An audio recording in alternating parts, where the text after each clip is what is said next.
The Secretary of State and the Foreign Minister will now sign the agreement between the United States of America and the Russian Federation, amending the agreement of September 15, 1987, between the United States and the Union of Soviet Socialist Republics on the establishment of a nuclear-free reduction centers. Министр иностранных дел и государственный секретарь подписывают соглашение между Российской Федерацией и Соединенными Штатами Америки о внесении изменений в соглашение между Союзом Советских Социалистических Республик и Соединенными Штатами Америки о создании Центров по уменьшению ядерной опасности от 15 сентября 1987 года.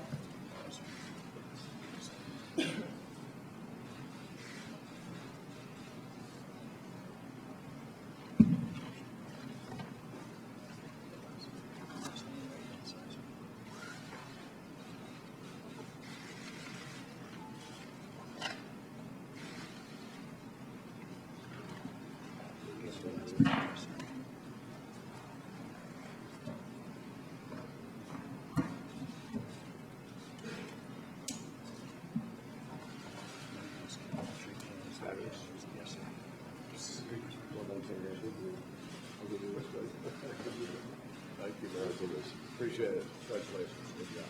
Appreciate it. Thank you. You can speak from here.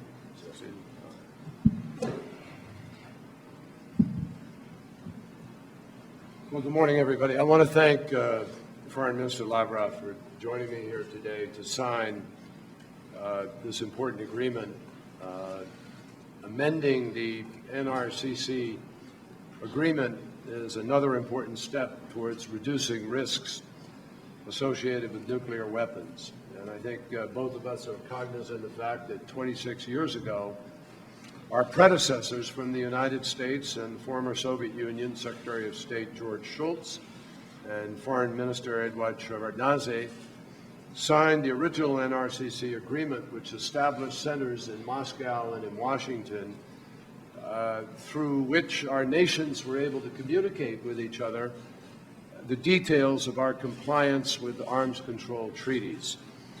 The Cold War is now long over, but thousands of nuclear weapons remain, and we both recognize a responsibility to do everything possible to keep each other appraised of important developments in order to avoid misunderstandings and potentially catastrophic consequences. I might remark that, for instance, after 2001, September 11th, we were quickly in touch with each other through this center as we took our armed forces to highest level of alert in order to communicate immediately and directly so there could be no misunderstanding about what was taking place. In addition, on at least 13 different conventional and other kinds of treaties between us since then, this center has now become a critical component in helping us to apply the rules, live by the rules, and understand what we're both doing. This amended agreement better enables us to do those things. By upgrading the centers, it provides vital support for our strategic and our conventional arms treaties and agreements, like the New START Treaty, which I was privileged to help take through ratification in the Senate just a couple of years ago. Regarding our meeting today, I would characterize the meeting as really one of the most productive that we have had since our meetings in Geneva, which were obviously productive. And I think Sergei and I talked at great length about Syria. Since the binding resolution was passed in New York, which will eliminate the weapons, the chemical weapons in Syria, we have continued to take very important steps. And I want to thank Sergei for the cooperation that Russia has provided in this. It's been very important. I think it's an important part of our relationship. And it's not insignificant that within days of the passing of this resolution in New York, inspectors are in Syria. They are on the ground. and now they are already proceeding to the destruction of chemical weapons. That actually began yesterday. There are missile warheads and other instruments that were destroyed yesterday. So the process has begun in record time, and we are appreciative for the Russian cooperation as well as obviously for the Syrian compliance to this date. We also strongly supported the recent United Nations Security Council statement urging unhindered access to enable humanitarian aid providers to immediately reach parts of the country where the need is most urgent. We talked about that a little bit, and our Russian friends are engaged in almost daily interventions in an effort to move the Syrian regime to comply. And obviously, we want to get that aid to the places where the need is most urgent. We want to get it there as rapidly as possible. As the world's largest provider of humanitarian assistance, of aid to Syria, the United States applauds the Council for rapidly taking this up and for shining a light on this appalling situation. Finally, Foreign Minister Lavrov and I discussed our mutual goal, which we are extraordinarily focused on, of ending the war in Syria through a political transition to a more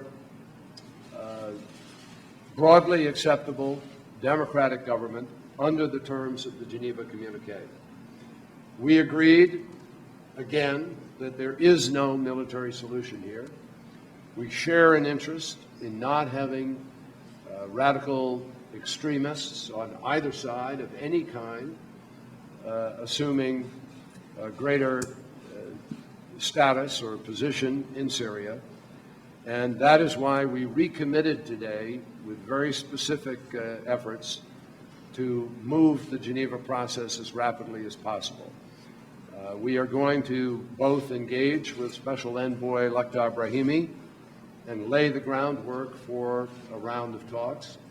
It is our mutual hope that that can happen in November, and we are both intent and determined, in consultation with our friends in these efforts, to try to make certain that this can happen in November.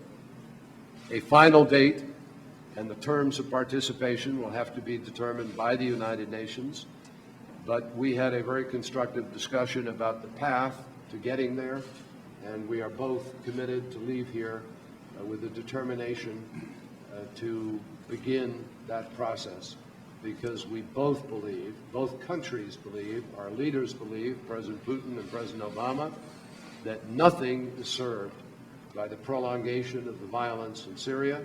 The humanitarian catastrophe is overwhelming the region, and we have a significant responsibility to try to address it.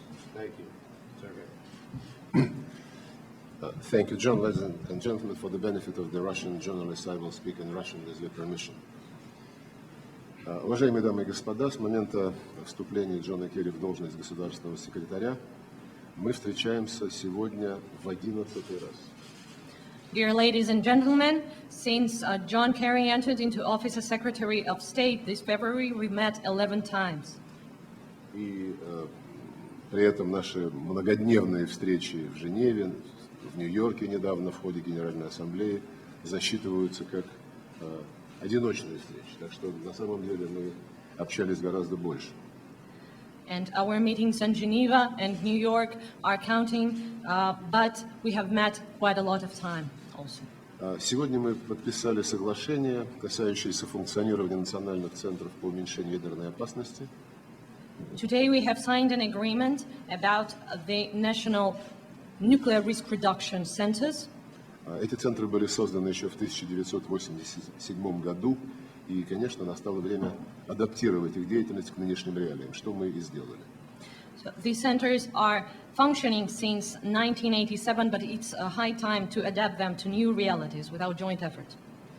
И в нынешнем виде эти центры работают, как сказал Джон, на очень важных направлениях, включая обеспечение доверия при выполнение таких важных договоров, как договор о стратегических наступательных вооружениях, Венский документ о мерах доверия, договор об открытом небе. And of course, these centers are very important to ensure all directions of our joint work, to ensure the confidence and such agreements as START agreements, the Vienna agreements, as well as the agreements on open skies. Хочу напомнить также, что 3 недели назад состоялось подписание еще одного важного документа, соглашение о научном сотрудничестве в сфере атомной энергетики. And I would like also to say that 3 weeks ago, there was signed another important agreement about the scientific cooperation in nuclear energy field. Эта договоренность, как и только что подписанное соглашение, готовилась к российско-американскому саммиту в Москве 4 сентября, который, к сожалению, не состоялся. Но самое главное, что наше интенсивное взаимодействие, включая подписание новых важных соглашений, убедительно показывает, что никакой паузы в наших двусторонних отношениях нет и быть не может. So this agreement was prepared specially for the Russian-American summit in Moscow that was planned for the 4th of September and which unfortunately didn't take place. But anyway, this intense cooperation of signing agreements shows that there is no pause in our bilateral relations and there can't be anyone. Мы главное внимание сегодня уделили Сирии. In the limelight of our attention was Syria today. 10 дней назад нам совместными усилиями и при поддержке других членов Совета Безопасности удалось выработать важные решения. 10 days ago, by our joint efforts and with the help of the Security Council of the United Nations, we could work out important decisions. Была принята резолюция в поддержку документа, одобренного в Организации по запрещению химического оружия, по вопросу о ликвидации запасов химического оружия в Сирии.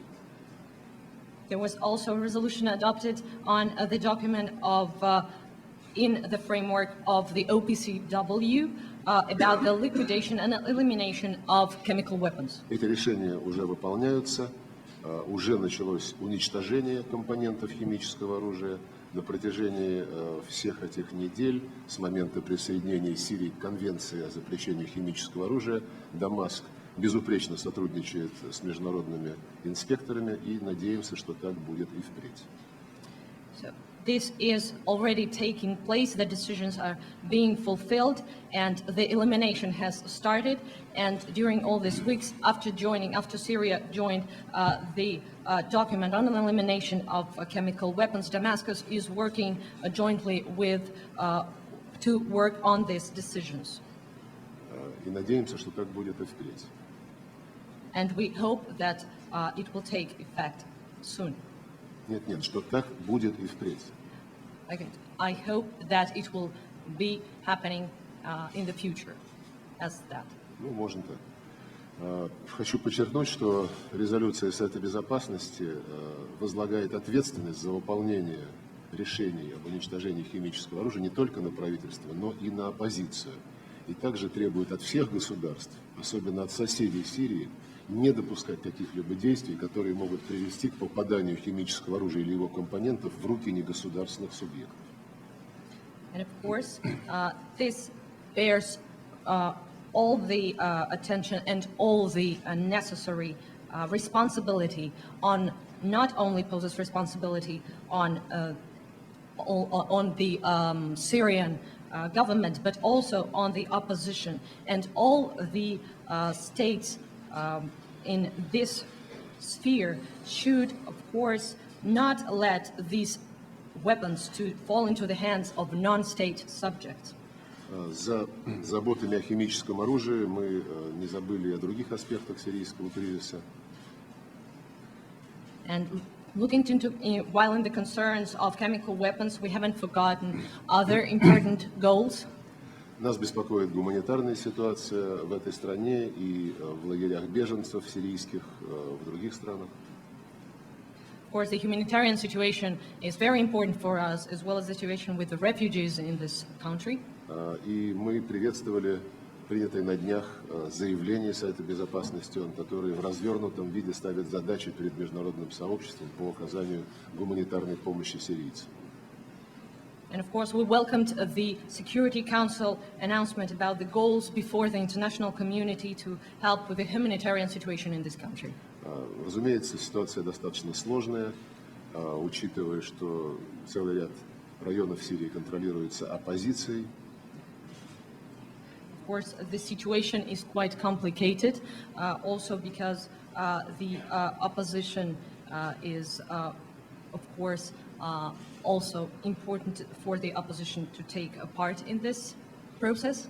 Но я убежден, что продолжая сотрудничать с гуманитарными подразделениями ООН, с Международным Красным Крестом, сирийские власти смогут найти пути доставки помощи в соответствующие районы, строго в соответствии с нормами международного гуманитарного права, как это и предусмотрено принятым решением Совета Безопасности. And I'm convinced that with the due cooperation with the United Nations, with the Red Cross, there will be a possibility to get to the places, the necessary places, the humanitarian help such needed in this country.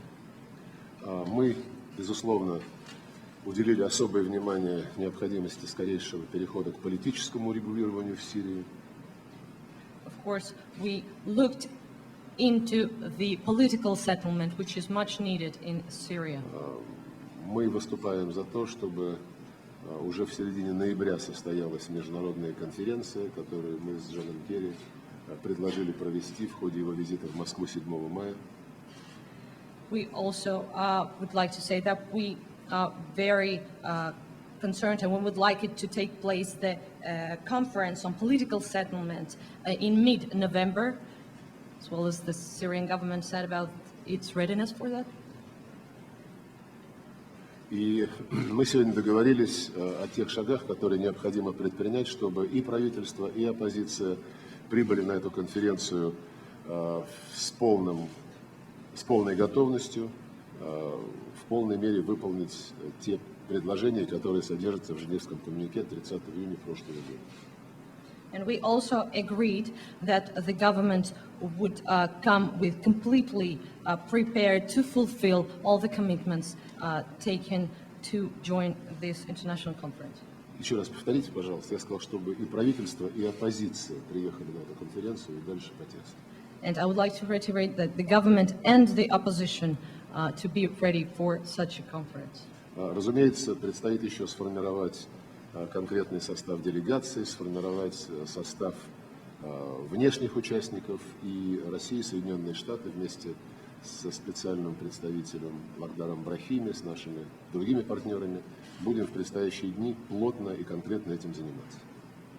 And of course, the composition which is concretely formed for such an event with the participation of the special envoy Brahimi for such an event is very important also. Безусловно, главный смысл в достижении долгосрочного устойчивого регулирования заключается в необходимости предоставить самим сирийцам договориться, а все внешние игроки должны им в этом настойчиво, я бы даже сказал, навязчиво помогать. And of course, the most important thing is for the long-term settlement is for the Syrians themselves to agree on it and all the other participants to fully help in such result. Мы также обменялись мнениями о усилиях по регулированию ситуации вокруг иранской ядерной программы. We also have exchanged opinion on the settlement of the Iranian nuclear program. Рассчитываем, что те достаточно позитивные сигналы, которые президент и министр иностранных дел Ирана транслировали в ходе встреч на полях Генеральной Ассамблеи ООН, материализуются в конкретные договоренности в ходе возобновляемых на следующей неделе переговорах группы 3+3 с Ираном. And we consider that such a positive situation, such a positive signal with the President and the Minister of Foreign Affairs of Iran, which also have met on the sidelines of General Assembly, will materialize in concrete affairs for the course of these actions. Мы выразили нашу совместную поддержку скорейшему достижению договоренности между палестинцами и израильтянами. We have also expressed our, of course, our help, our support for achieving for Israelis and the Palestinians to settle the affairs. Соединенные Штаты и лично Джон Керри предпринимают для этого интенсивные усилия, и в русле этих усилий мы также будем готовы оказывать содействие этому процессу по линии квартета международных посредников в сотрудничестве с Лигой арабских государств, как об этом условились 10 дней назад в Нью-Йорке. And of course, thanks to the efforts of John Kerry and the international mediators' help, we consider that that could bear the fruit. Мы коснулись коротко двусторонних вопросов, договорились продолжать усилия по снятию различных раздражителей, которые накопились в последнее время, и у нас есть уверенность, что если руководствоваться принципами равноправия, уважения и учета интересов друг друга, наши страны могут многого достичь совместно на благо наших народов и на благо международного сообщества. We have also agreed on many issues of bilateral agenda, and we consider that with due effort we could eliminate all the irritators that are in the agenda of our bilateral relations. And I'm sure that if we are guided by the principles of equality, of non-interference in our internal affairs and consideration of interests of each other, our countries could progress in the field of cooperation for the benefit of Russia and the United States and the whole world.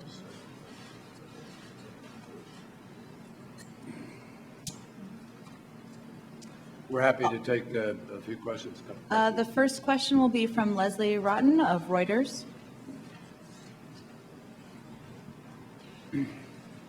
Thank you very much. You've spoken today of a positive meeting on Syria. Do you believe that the elimination of the chemical weapons is going well? Do you expect it to be completed within a certain time? And how close to you are you on actually setting a date for the peace talks for Geneva II? Is that ever going to happen? We've heard about this for a long time. And to the minister, what have you done to convince Assad to come to the peace talks? Have you actually convinced him to do that, and of moving into a transitional government? From Secretary Kerry, there has been a complaint from Libya regarding the operation by U.S. military forces, which has provoked a complaint that Mr. al-Libi was kidnapped. Did you give them advance notice of the operation? And number two, what perception do you think this leaves the world when people are snatched off the street of foreign countries by the U.S. military? Я хотел задать следующий вопрос. Первый вопрос касается Сирии. Считаете ли вы, что процесс уничтожения химоружия в Сирии идет успешно? И считаете ли вы, что этот процесс будет завершен в установленные сроки? Я также хотел спросить, есть ли какие-то сведения о датах проведения переговоров? Вопрос, который направлен господину Лаврову.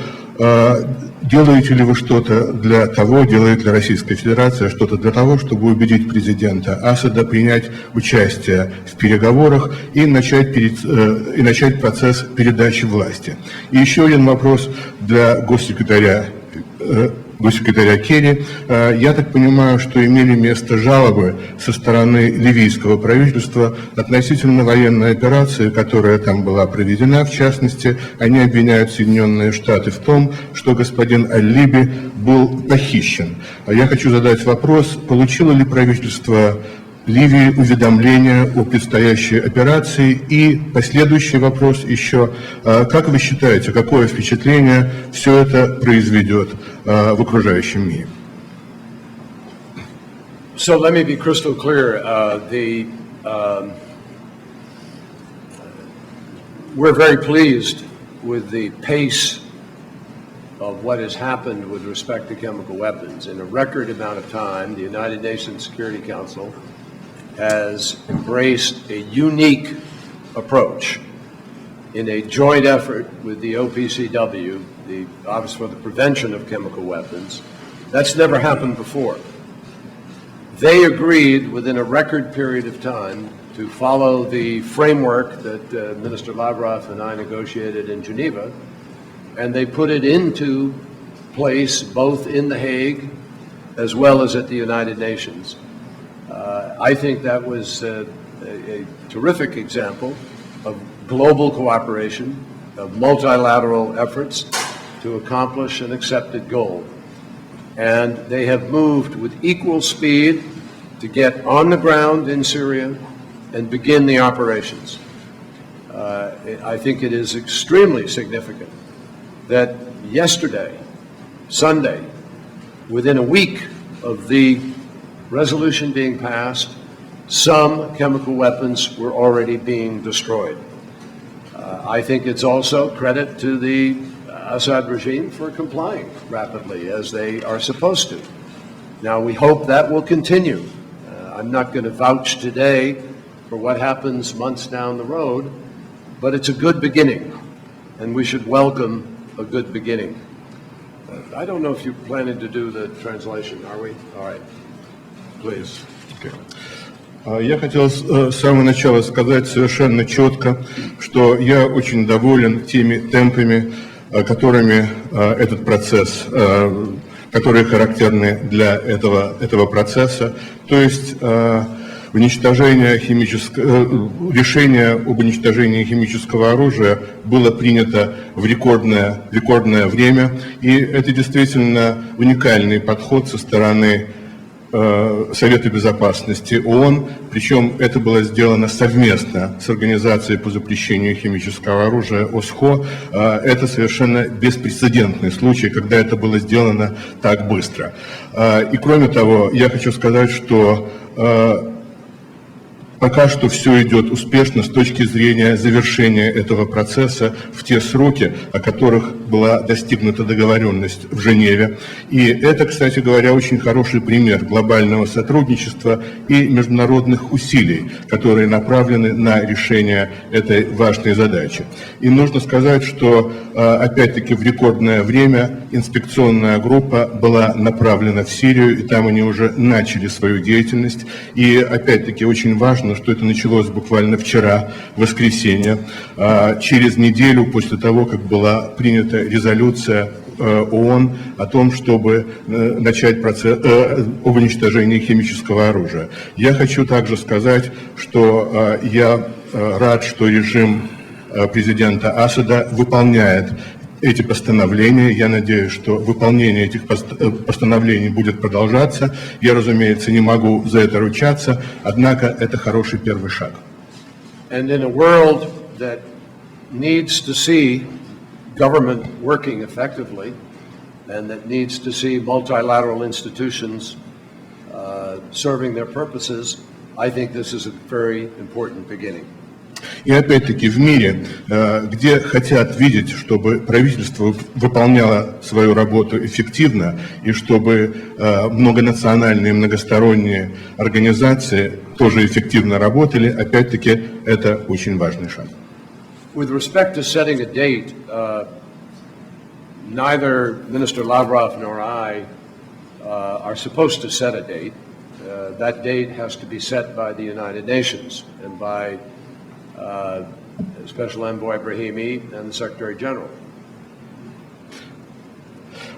Что же касается установления даты, то ни министр иностранных дел Лавров, ни я, мы не занимаемся определением даты. Этим занимается Организация Объединенных Наций, а также специальный посланник Брахими и генеральный секретарь ООН. We both agreed that we have some homework to do in preparation, but we are also agreed that we will meet with Lakhdar Brahimi and we will urge that the specific date be set within the framework that the envoy has already set, which is somewhere in the second week of November or so. and we will urge a date to be set as soon as possible. Итак, мы оба согласились проработать этот вопрос, то есть взять его в качестве домашнего задания.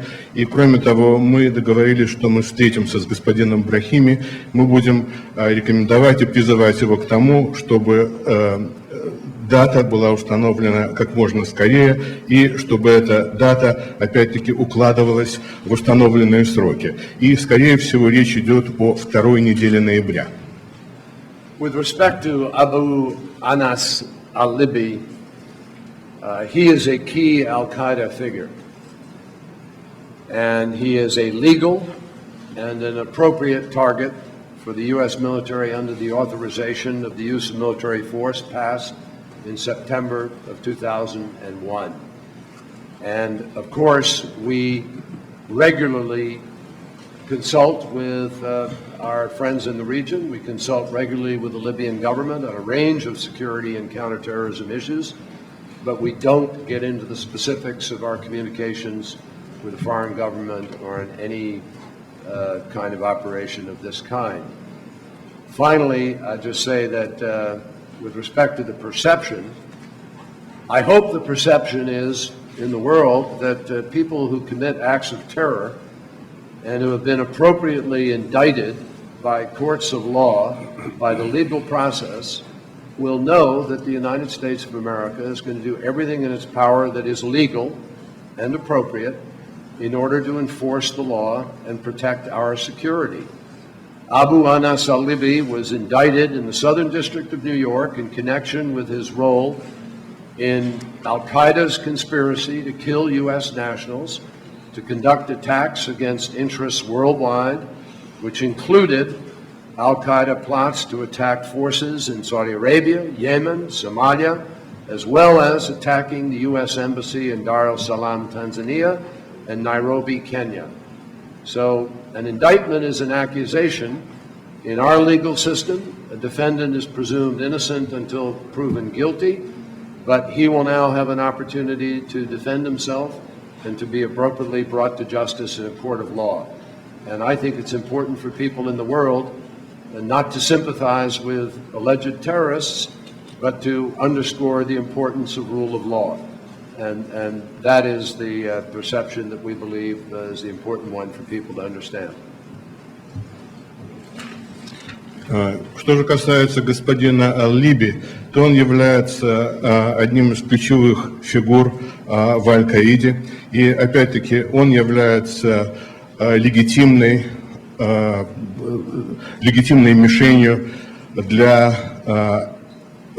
вооруженных сил Соединенных Штатов, для использования силы против него. Что же касается консультаций с правительством Ливии, то мы регулярно консультируемся с нашими друзьями в этом регионе, включая ливийское правительство, однако я не могу говорить о каких-то конкретных вещах, которые касаются военных операций. Что же касается того, как это воспринимается во всем мире, то я надеюсь на то, что во всем мире будут не симпатизировать этому террористу, а будут не симпатизировать человеку, который обвиняется во всех этих преступлениях, но вместо этого люди должны понять, что этому человеку были предъявлены обвинения в соответствии с соответствующими законами, и в частности Соединенные Штаты делают все возможное, чтобы эти законы были соблюдены. Нужно добавить, что господину Аль-Либи были предъявлены обвинения в окружном суде штата Нью-Йорк за целый ряд преступлений, включая членство в организации Аль-Каида, включая планирование различных атак и нападений в Саудовской Аравии, Йемене, Сомали, а также в совершении террористических актов в Танзании и в Найроби, в Кении. Итак, я хочу повторить, что этому человеку были предъявлены обвинения, однако по законам Соединенных Штатов на него распространяется принцип презумпции невиновности, он может защищать себя в суде, и опять-таки очень важно, чтобы мировая общественность понимала, что ему будут что все будет сделано в рамках закона. Что касается нашей позиции в отношении процесса химического разоружения Сирии, мы удовлетворены тем, как этот процесс развивается.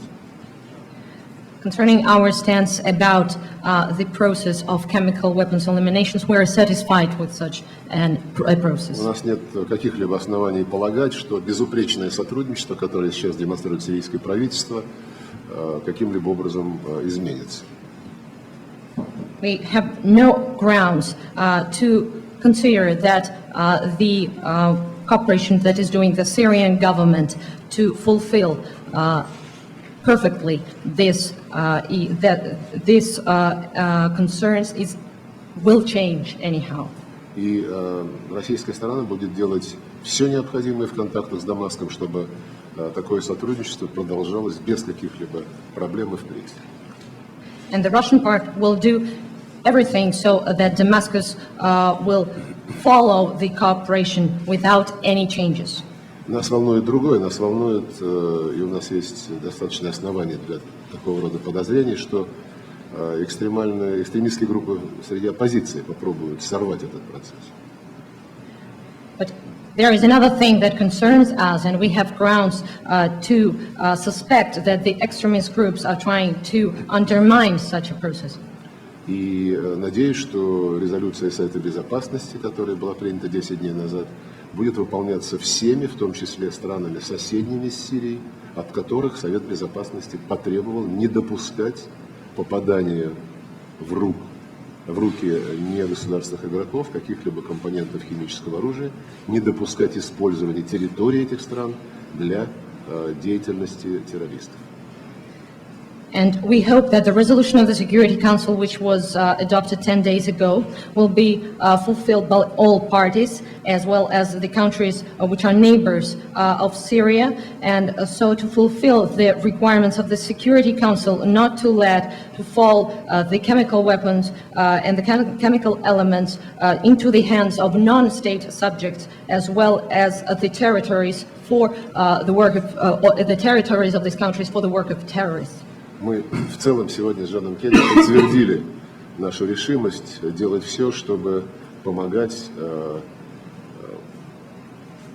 борьбе с терроризмом и экстремизмом в Сирии. Это общая задача всех тех, кто думает о будущем этой страны, как о светском, терпимом, многоконфессиональном, многоэтническом государстве.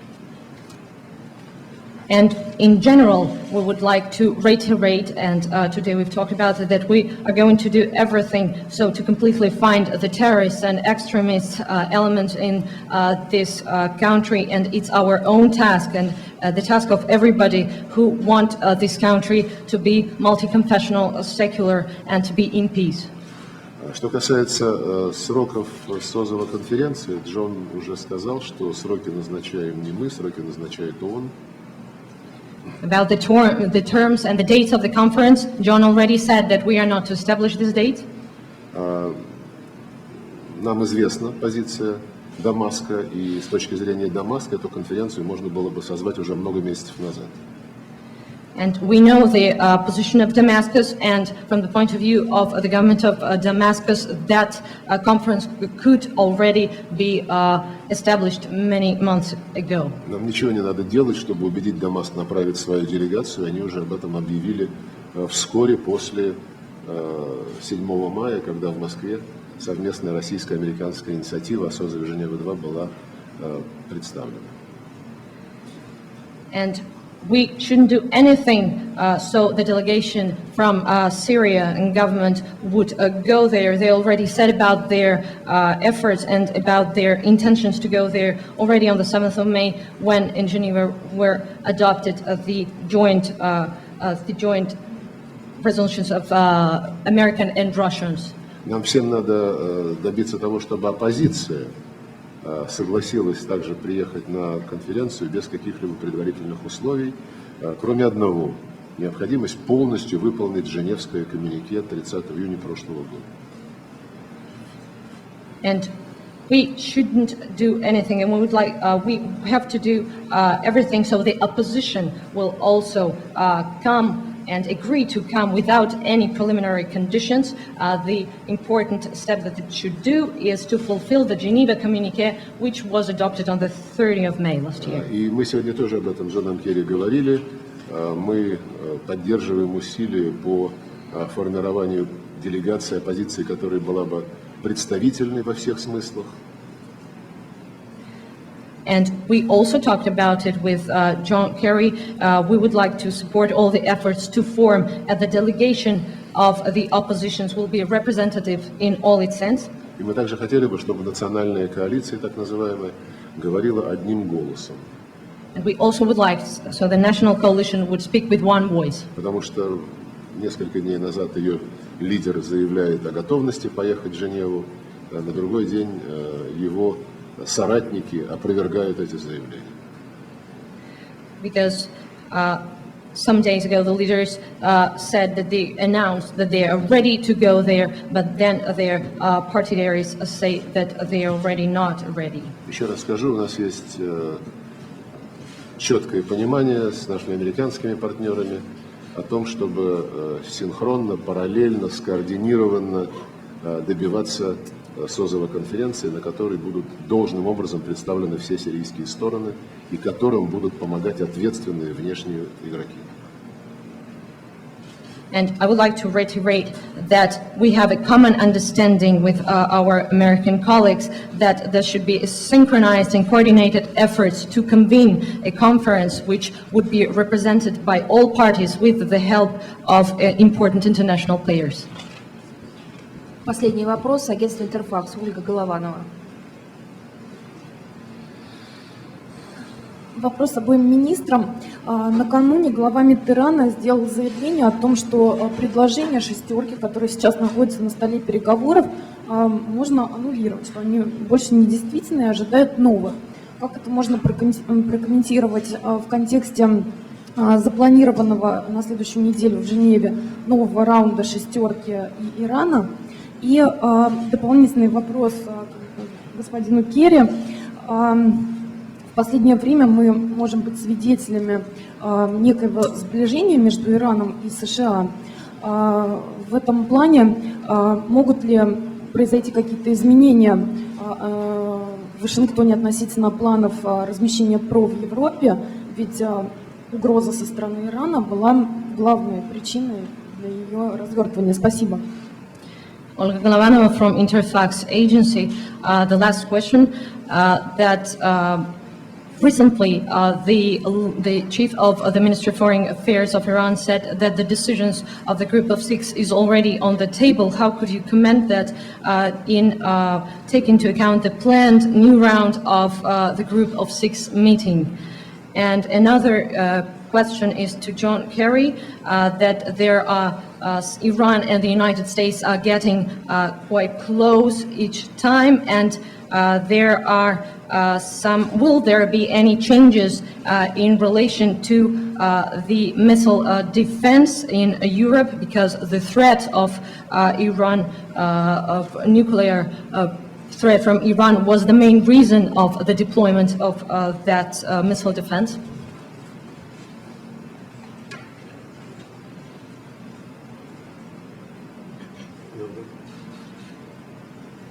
Was the question on the Group of Six to Sergei? Or to me?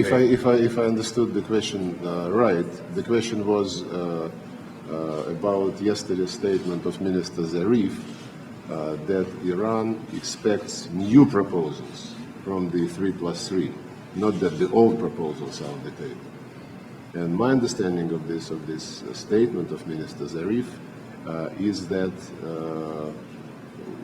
we discussed in New York 6 ministers of the 3+3 group, plus Minister of Foreign Affairs of Iran, Mr. Zarif, and we discussed the need to have a roadmap which would, at the end of the day, satisfy the international community that the Iranian nuclear program is entirely peaceful and that this program is put under total and strict control of the International Atomic Energy Agency.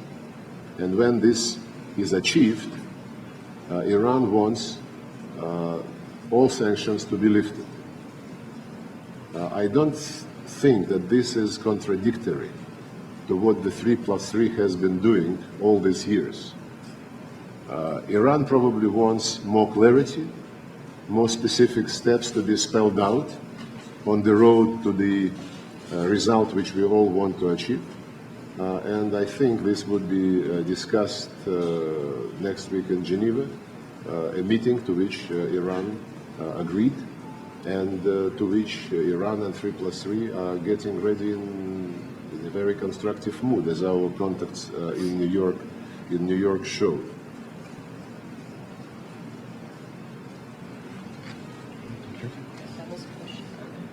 No translation?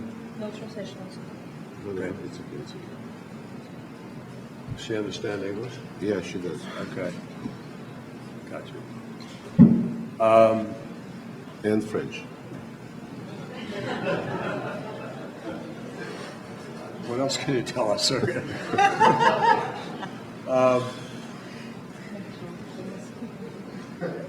On a red.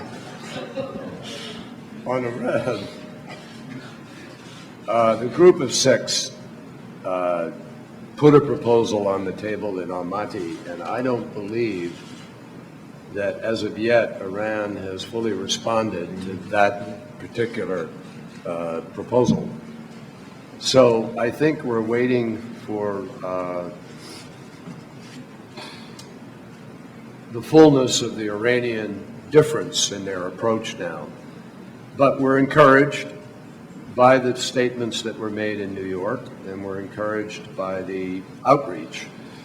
But as President Obama has said, and I think the other members of the P5+1 agree, it's not words that will make the difference, it's actions that will make the difference. So what we need are a set of proposals from Iran that fully disclose how they will show the world that their program is peaceful.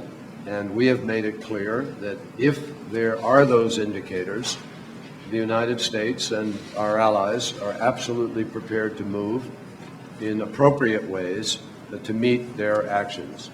So we still have to wait and see where that comes out.